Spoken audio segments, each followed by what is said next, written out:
models of open universities in the 21st century? I don't think it's that easy to answer. Neither is it very difficult, because basically we know that technology is changing very rapidly, and we know that our learners in ODL institutions are getting younger and younger every day, and we know that our learners demand flexibility, demand that they be heard, demand that they be respected. So I think what the new model should look like will be something that has to respond to the needs of the learners, and something about using the latest technology, but of course they must be appropriate technology. And it's about student engagement, engaging the students in the learning process, getting the students connected to the university, and making sure that our academicians can easily respond to the needs of the students, and to be able to support them. So it's also about learner support. It's also about the lecturers being competent in providing the learner support, in supporting the students, in helping them how to learn. We may visualize that after 15-20 years, there may not be any print material. There may not be any face-to-face counseling. There may be an evaluation system wherein the mark sheets will not be issued to the learners.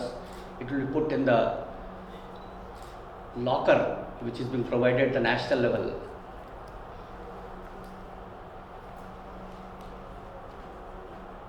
The examinations, they all will be conducted on online basis. So my perception about future of ODL in 21st century is that the university should provide course material, program design, either the web or through the mobile technology. To me, two broad objectives of 21st century open universities should be: one is to develop competencies and social sensitivities of learners to contribute to the development of new century, that is 21st century, transformation of 21st century. Second goal is to contribute to the creation of a knowledge society where people can make intelligent decisions in their day-to-day life.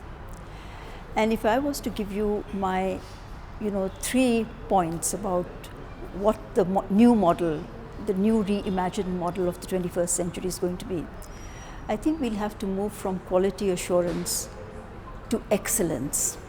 I don't think we have to stop at quality assurance. We have to move towards excellence.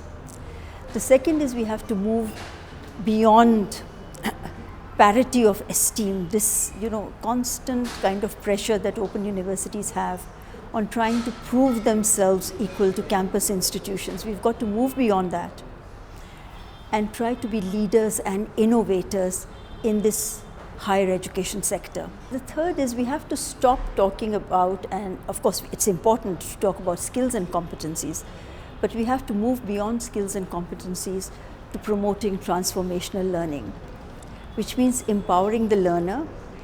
The learner must learn how to learn so that they become prepared for lifelong learning. Happy to share with all the dignitaries here that Government of India has decided to launch the 100% online courses in our country with effect from July 2019, and the process for evaluation of the applications and the proposals received from the respective stakeholders are being examined under examination, and it is envisaged that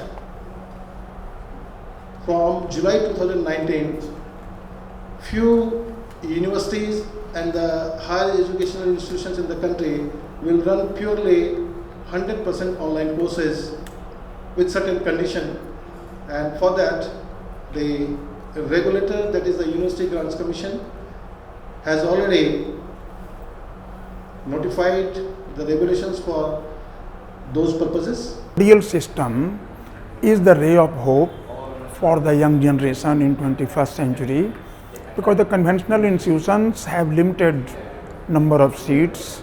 It is open university where we can give degree to students of 18 years to 98 years.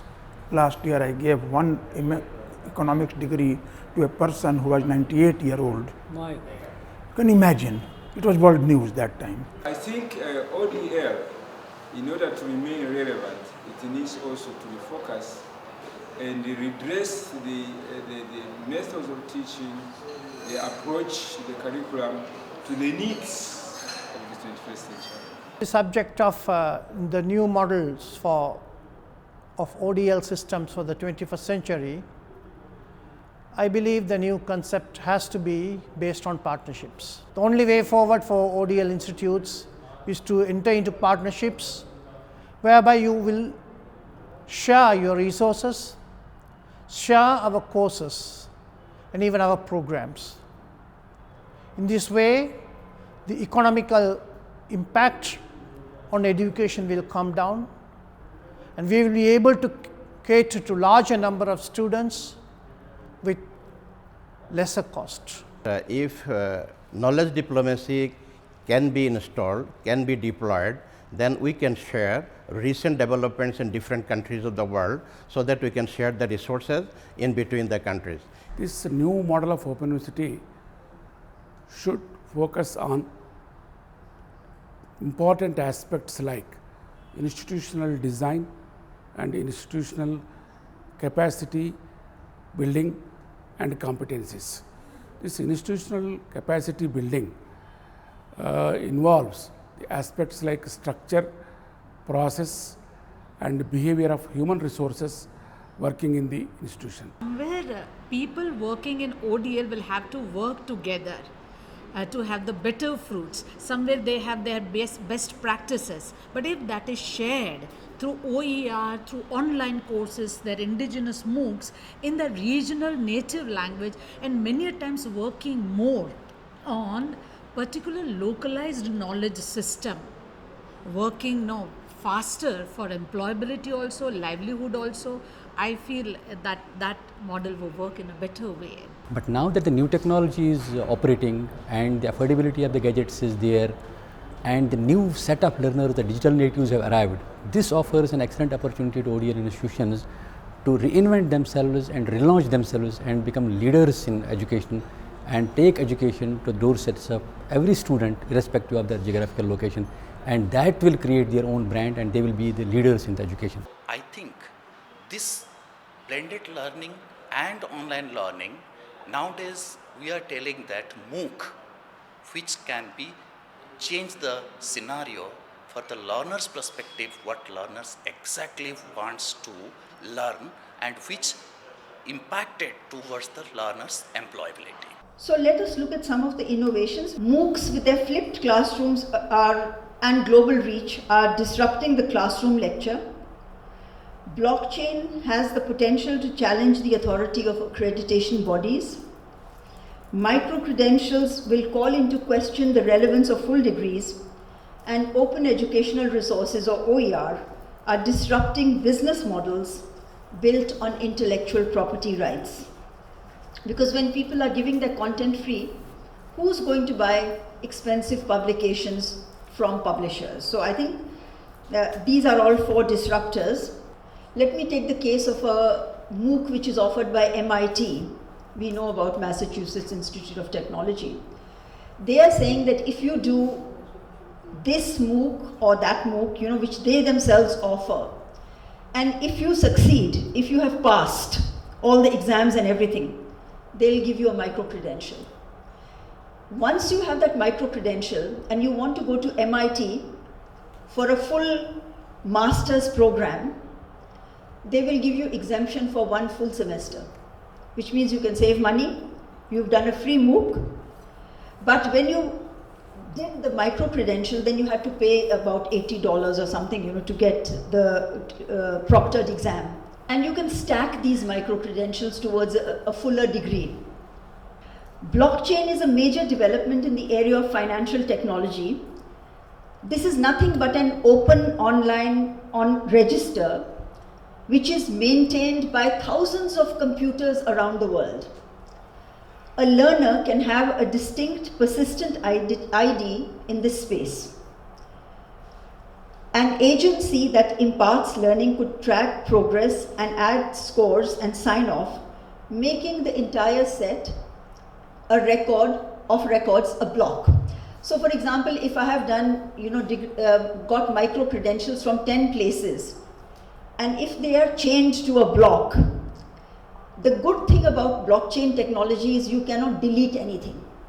Once it is there for life. So this whole thing about cheating, bringing false degrees, false diplomas, we can easily address that using blockchain technology. Once it's there forever. And I think increasingly people are beginning to use this technology, which was for financial interactions, is now coming to education, and we should know about it. Now there are millions of pages of open content available on the web. How can we benefit from that world-class quality content? To that end, we can have a common e-platform for the Commonwealth countries, especially for making OER, so that all students in every country in the Commonwealth can use these resources freely without any cost. And 21st century is the digital century, where I believe that all digital technologies will come to the teaching learning process for the students who are well versed with web technology, who are well versed with the mobile technology, so that through their mobile, through their internet, through the computers, the course e-content will be provided to them through open education resources. MOOCs started when? In 2012. And in 7 years, they have become part of our vocabulary. So as we note, paradigms are shifting in shorter time spans than ever before.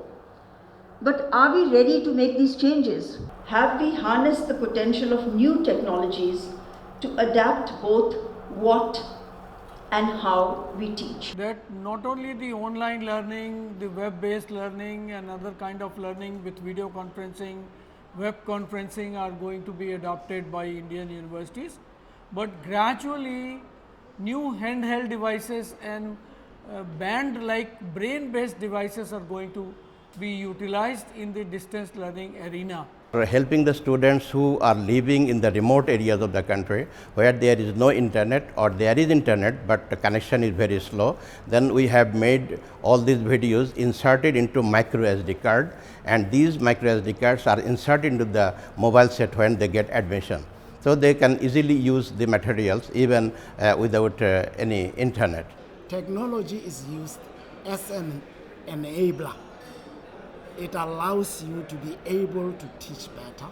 It allows students to be able to, learn better, in that they are able to determine where they learn, how. It allows them to be able to determine what they apply for, when and how.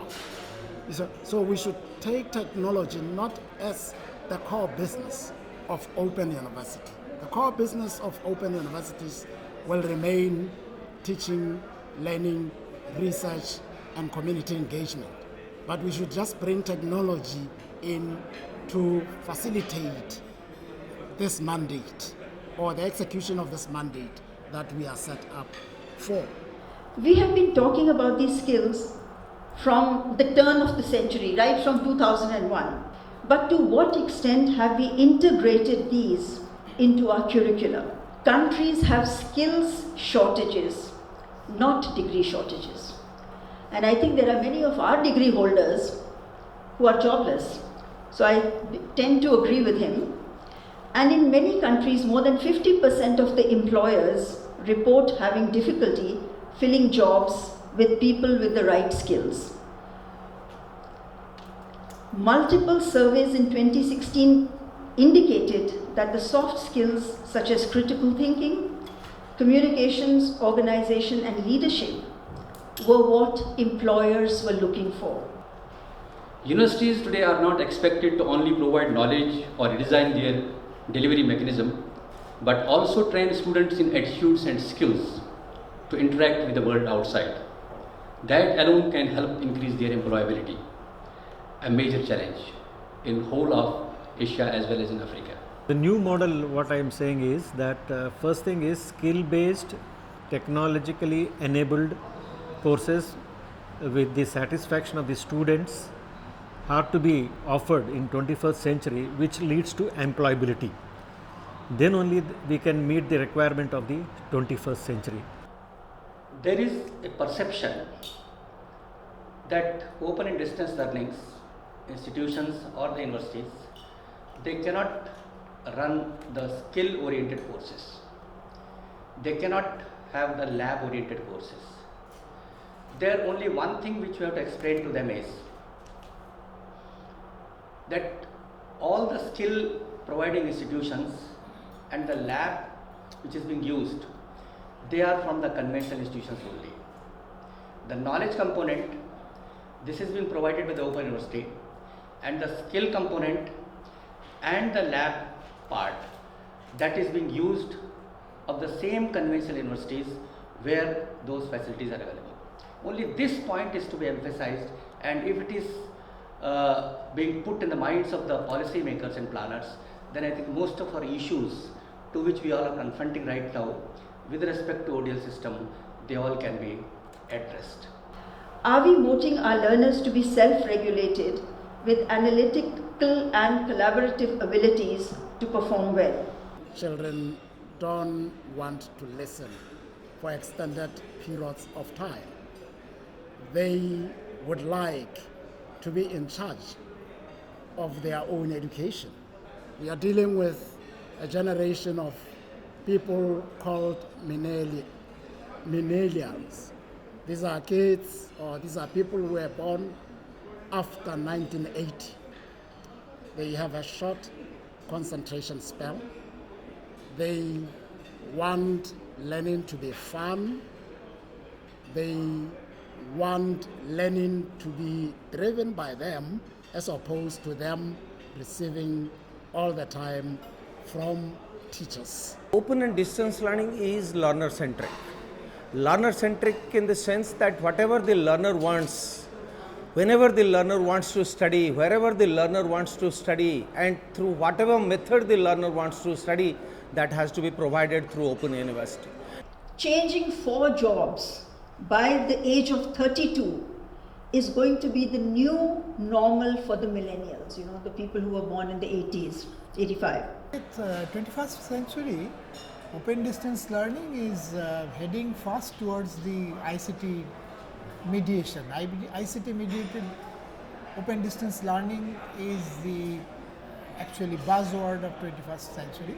So accordingly, to satisfy the needs of the learners, the teachers and all other supporting staff of the state open universities should gear up and to become smarter enough than the learners. And in addition to that, what is important is that the teachers and the administrative staff should also be trained up in how to use technologies effectively. It's about the academic team responding very quickly to the needs of the new century, whether it is the learners, whether it is about teaching and learning, whether it is support, and whether it is technology. Learners will need to move back and forth from academia to employment and back. And this will give rise to a network of multiversities. You know, the multiversity means that it will be a consortium of institutions. So if I do something from KK Handiki State Open University in Assam, and tomorrow I want to go to Open University of Tanzania, because I have a job in Tanzania, I should be able to do that and keep going back and forth. So I'm hoping the workshop, the seminar, the roundtable will be able to prepare a roadmap for the Open Universities and ODL system of 21st century. This conference, I hope that we get good recommendations so that it will be picked up by our Ministry of Education, Malaysia, and to be incorporated into our policies for the ODL institution in Malaysia.